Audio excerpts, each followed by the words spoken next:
नमस्कार दादा. नमस्कार. तुमचं नाव? गोपाल गजानन धांडे, राहणार पिंपळगुडा धांडे, तालुका नांदुरा. बरं.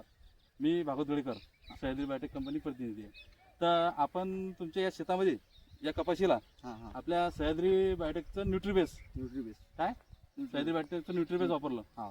तर तुम्ही कसं काय वापरलं ते कसं काय अनुभव तुम्ही आले पहिले? त्याचं म्हणजे असं झालं की आम्ही मागच्या वर्षी आमच्या शेतामध्ये कांदा हे पीक हां. घेतलं होतं.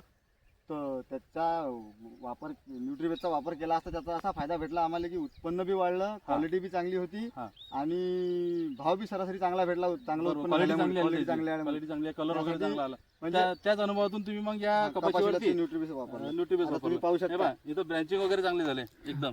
हे बघा, एकदम ब्रँचिंग चांगले झाले आणि तेच आम्ही मिरचीला सुद्धा वापरलं आता. मिरचीला सुद्धा वापरलं हां. आणि ग्रोथ घेऊन राहिले ग्रोथ एकदम. घेऊन राहिले. म्हणजे झाड डेरेदार झाडाची बनून राहिलं. quality, झाड डेरेदार झालं, पात्याची संख्या वाढ झाली, बरोबर. पद्धतशीर पातगळ होणे बरोबर. थांबली. तर असे चांगले तुम्हाला न्यूट्रीबेसचे रिझल्ट एकदम हां. चांगले वाटले. त्याच अनुभवातून तुम्ही डबल बी वापरलं आता आणि पुन्हा पुन्हा वापरलं. आणखी बी तोच डोस टाकायचा विचार चालू आहे कपाशीला बी मिरचीला बी. बरोबर बरोबर. हां. तर शेतकरी मित्रांनो, आता दादांनी आता अनुभव सांगितला.